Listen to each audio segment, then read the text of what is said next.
Hello friends, வணக்கம். இன்றைக்கி பசங்க அடுப்பாங்கல்ல என்ன பார்க்க போகிறோன்னா இந்த பகோடா வச்சு எப்படி வடகறி செய்யறது தான் பார்க்க போகிறோம். அதுக்கு நான் தேவையான பொருள் முக்கியமான பொருள் மட்டும் வச்சுருக்கேன். வெங்காயம் ஒரு மீடியம் சைஸ் வெங்காயம் கட் பண்ணி வச்சுருக்கேன். ஒரு தக்காளி கட் பண்ணி வச்சுருக்கேன். இந்த பகோடாவை எடுத்து வச்சுருக்கேன். ஒரு பச்சை மிளகாய் கட் பண்ணி வச்சுருக்கேன். இது எப்படி செய்யறதுன்னு பார்க்கலாம் வாங்க.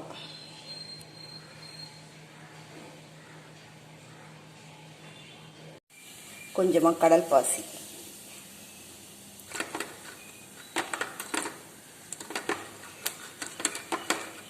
அப்புறமா கொஞ்சமாக அன்னாச்சி பூ, இதெல்லாம் பொரியிட்டோம் ஃப்ரெண்ட்ஸ். பொரிஞ்ச உடனே கட் பண்ணி வச்சு காய போட்டு வதக்கலாம். இப்போ எல்லாம் பொரிஞ்சிருச்சு. இப்போ கட் பண்ணி வச்சுருக்கிறேன் ஆனியனை போடுவோம் ஃபஸ்ட்டு.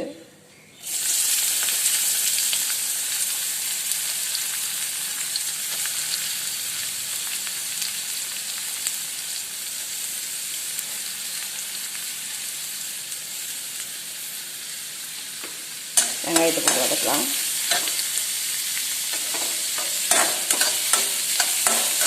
வெங்காயம் வதங்கிறதுக்கு ஒரு நிமிஷம் ஆகும். கொஞ்சம் வதக்கிட்டு பார்க்கலாம். இப்போ வெங்காயம் வதங்கிட்டு ஃப்ரெண்ட்ஸ். அதுக்கு அடுத்தது ஒரு பச்சை மிளகாய் வச்சுருக்கோம் இல்லைங்களா, அதை போட்டுக்கலாம்.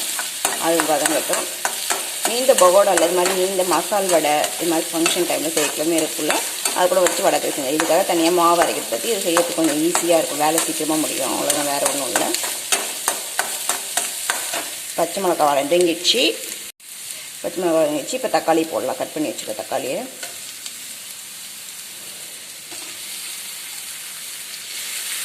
தக்காளி போட்டு வதக்கலாம். தக்காளி வதங்கிட்ட உடனே பார்க்கலாம். அரை டேபிள் ஸ்பூன் இஞ்சி பூண்டு பேஸ்ட் போட்டுக்கிறேன். இஞ்சி பூண்டு பேஸ்ட்டு போட்டு பச்சை வாசனை போகிற வரைக்கும் நல்லா வதக்குங்க.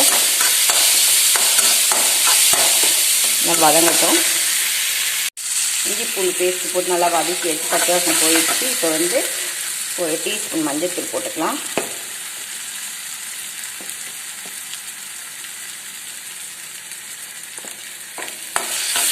மஞ்சள்தூள் போட்டு ஒரு மிக்ஸ் கொடுத்துட்டு இப்போ இதுக்கு தேவையான தண்ணி ஊற்றிக்கலாம். நான் ஒரு 2 டம்ளர் தண்ணி ஊற்றிக்கிறேன். 1 டம்ளர் ஊற்றிட்டேன். இன்னொரு டம்ளர் தண்ணி ஊற்றிட்டேன். தண்ணி நல்லா கொதிக்கட்டும். இப்போ இதுக்கு தேவையான கார ஐட்டம்லாம் போட்டுடலாம்.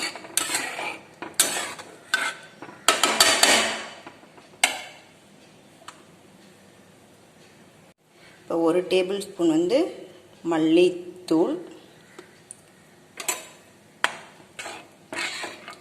கலந்து விட்டுடலாம். அரை டேபிள் ஸ்பூன் காஷ்மீர் மிளகாத்தூள் கலருக்காக ஒரு கிண்டி விட்டுடலாம். இப்போ ஒரு டேபிள் ஸ்பூன் குழம்பு மிளகாய் தூள் போட்டுக்கலாம். ஏற்கனவே பகோடாவிலையும் கொஞ்சம் காரம் இருக்குன்றதால அதுக்கு இந்த மாதிரி போட்டுக்கலாம். இதையும் மிக்ஸ் கொடுத்துக்கலாம். இது நல்லா கொதிக்கட்டும். பச்சை வாசனை போகட்டும், தூளோட வாசனை எல்லாம். இது எப்படி இருந்தாலும் கொதிக்கிறதுக்கு 1லேருந்து ஒரு 2 நிமிஷம் ஆகும். கொதிக்குள்ளே பார்க்கலாம். அது கொதிக்கட்டும். அதுங்காட்டி நம்ம எடுத்து வச்சுருக்க இந்த பகோடா நல்லா இது மாதிரி தூள் தூளாக உடச்சிக்கலாம். கையால் உடச்சிட்டு பார்க்கலாம். இப்போ பகோடா நல்லா தூள் தூளாக்கி வச்சுக்கிறோம். கையில் நல்லா மசிச்சு வச்சாச்சு. இப்போ இந்த ரெசிபிக்கு தேவையான உப்பு போட்டுடலாம். இப்போ நல்லா கொதிக்குது பாருங்கள். ஏற்கனவே பகோடாவிலே உப்பு இருக்குன்றதால இதுக்கு தகுந்த மாதிரி கொஞ்சமாக போடுங்க, ரொம்ப போட்டுறாதீங்க. போதும். இது கொதிக்கிட்டு அதுக்காட்டி கொஞ்சோண்டு தேங்காய் பால் எடுத்துக்கலாம் இதில் ஊற்றுறதுக்கு. இப்போ கடலப்பயிறு போட்டுட்டேன். உடச்சி வச்ச பகோடாவை இதில் போட்டுட்டேன். நல்லா கட்டி ஆகிடுச்சு. இது கடலப்பயிறுன்றதால சீக்கிரமாக கட்டி ஆகிடுச்சு. இப்போ இந்த ஸ்டேஜில் நான் தேங்காய் பால் எடுத்து வச்சுருக்கேன். இப்போ இதை இதில் வடிகட்டி ஊற்ற போகிறேன். இப்போ வரேன், வெயிட் பண்ணுங்கள். நம்மளோட சூப்பரான வடகறி ரெடி ஆகிடுச்சு. இப்போ தேங்காய் பால் ஃபஸ்ட்டு பால் மட்டும்தான் ஊற்றுறேன். 1 டம்ளர் ஊற்றிடுறேன். ஊற்றி சும்மா ஒரு 2 கொதி மட்டும் வரட்டும், ரொம்ப கொதிக்க வேணாம்.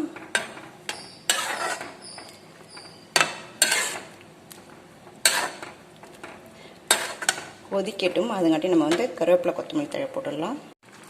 தேங்காய் பால் ஊற்றி நல்லா கொதிச்சிச்சு. இப்போ இந்த ஸ்டேஜில் கட் பண்ணி வச்சுருக்க கொத்தமல்லி கருவேப்பிலை போட்டுக்கலாம். போட்டு ஒரு மிக்ஸ் கொடுத்துக்கலாம். தேங்காய் பால் ஊற்றி ரொம்ப கொதிக்க வேணாம். உங்களுக்கு தண்ணியாக வேணால் நான் கொஞ்சம் தண்ணி சேர்த்துக்கோங்க. எனக்கு கொஞ்சம் கட்டியாக இருக்கணுன்றதால நான் 2 டம்ளர் தண்ணி தான் சேர்த்துருக்குறேன்.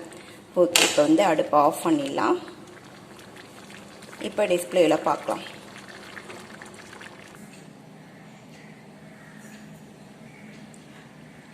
ஹலோ ஃப்ரெண்ட்ஸ், நம்மளுடைய சுவையான வடகறி ரெடி ஆகிடுச்சு. மீந்த பகோடா வச்சு செஞ்சுட்டோம். லெஃப்ட் ஓவர் பகோடாவில் வந்து சூப்பராக வடகறி ரெடி ஆகிடுச்சு. பார்க்கட்டே சூப்பராக இருக்குது, சாப்பிட்றதுக்கு சூப்பராக இருக்கும். வாங்க சாப்பிட்லாம். இந்த வடகறி வந்து சைட் டிஷ்ஷு பார்த்திங்கன்னா எது எதுக்குன்னா இட்லி, தோசை, சப்பாத்தி, இடியாப்பத்துக்கு சூப்பராக இருக்கும். உங்களுக்கு இந்த வீடியோ பிடிச்சிருந்தால் லைக் பண்ணுங்கள், ஷேர் பண்ணுங்கள், கமெண்ட் பண்ணுங்கள், சப்ஸ்கிரைப் பண்ணுங்கள். மறக்காமல் பெல் ஐக்கானை ப்ரெஸ் பண்ணுங்கள். ஓகே, பாய் பாய்.